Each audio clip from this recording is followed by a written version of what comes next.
At the beginning of the video, I'd like to ask you a question. Below are two pictures, representing the homes of two individuals with vastly different wealth.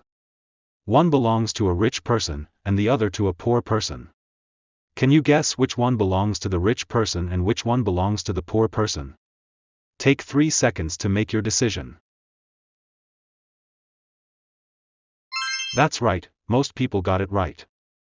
The picture on the left is the home of a rich person, and the one on the right is the home of a poor person. So why did you make this decision? I believe everyone has their own reasons for making this decision, which may vary.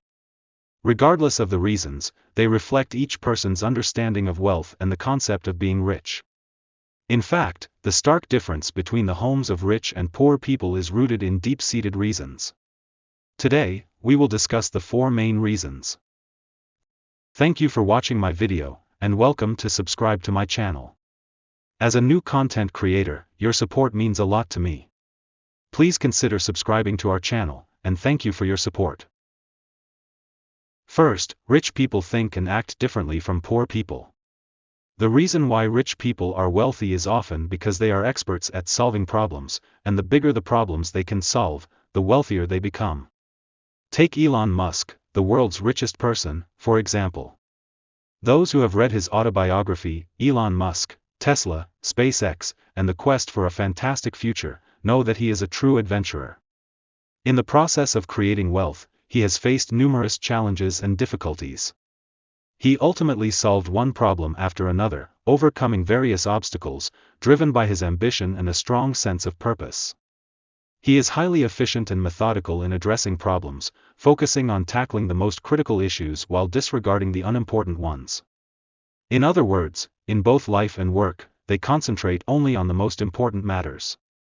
This mindset and approach align with the well-known 80-20 rule, which suggests that only 20% of things are crucial and have a significant impact, while the remaining 80% are essentially a waste of time and can be ignored. It's because of this way of thinking and acting that you can naturally understand why the homes of most rich people are so clean and tidy. They only buy and retain things that add value to their lives or bring them happiness regularly, discarding the remaining 80% of items. On the other hand, poor people often lack focus in their actions, proceeding with their daily routines without a clear sense of purpose or efficiency.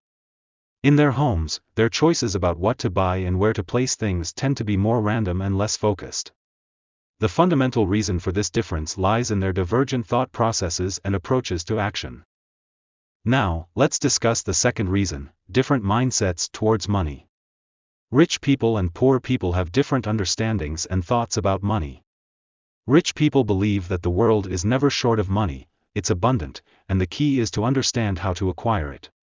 Therefore, they focus on continuously improving their knowledge, skills, and money-making abilities.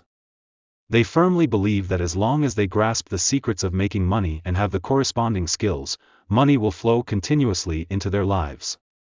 In contrast, most poor people tend to believe that making money is exceptionally difficult.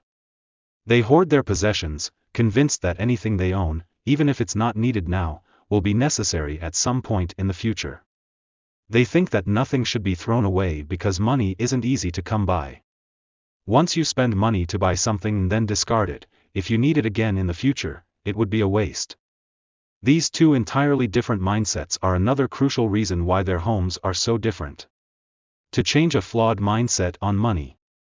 The first step is to find ways to enhance one's awareness, and this can only be achieved through continuous learning and practice. The third reason: ambition and vision. Nearly all books about money mention the ambition of the rich. In reality, everyone has ambitions, but what sets the ambitions of the rich apart is that it's significantly greater. They set high goals and have larger-than-life visions of the future. It's this intense ambition and grand dreams of the future that drive them to demand more from their lives and careers than the average person.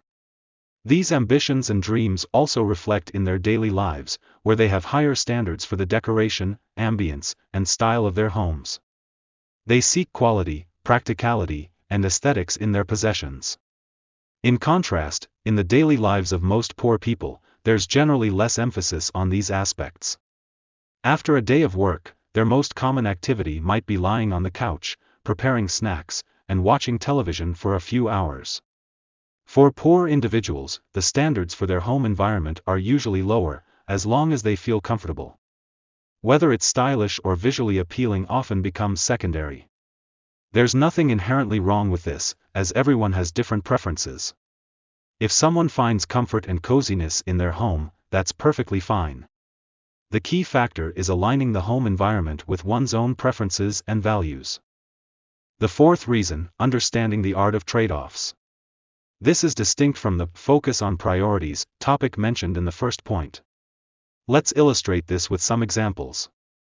We all tend to keep certain items for sentimental reasons, like baby shoes and clothes from our children's infancy, souvenirs from trips abroad, or mementos left by deceased loved ones. It's perfectly natural to want to hold on to such items. However, the way rich people and poor people handle this can differ. I once saw a video of a young wealthy homemaker who had accumulated a vast collection of sentimental items. She had filled her entire living room with these items, creating a sea of memories. However, these items gradually filled her storage space to the point where it became cluttered, and she couldn't even find these items when she wanted to reminisce. Despite her high standards for her home environment, she couldn't bear to part with them. After learning some organization techniques and embracing the concept of simple living, she realized that memories are stored in the heart and mind, and these physical possessions aren't as important as she thought. So, she made the difficult decision to declutter. She kept only a few truly precious items and took photographs of the rest, then disposed of the excess. This is the essence of trade-offs. Another good example is shopping habits. When rich people acquire something new, many of them consider letting go of something else to maintain a tidy and comfortable living environment. This practice not only saves money but also allows them to live in a beautiful and organized space continually.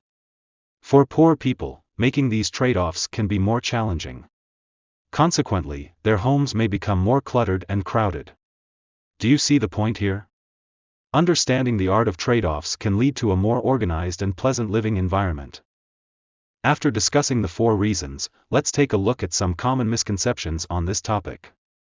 Some people may say that rich people's homes are clean because they have larger homes and more storage space. This statement is only partially true. While it's true that many rich people have larger houses or more storage space, their homes are clean not solely because of these bigger spaces but because of their good habits. The reasons mentioned earlier are the root causes of their tidiness. In other words, without these habits, even a large home can become cluttered and messy. Others might argue that rich people can afford to have people clean their homes for them. This notion is similar to the first point, but it doesn't address the root issue. No matter how many maids are present or how frequently cleaning is done, more possessions and frequent cluttering will always be a challenge.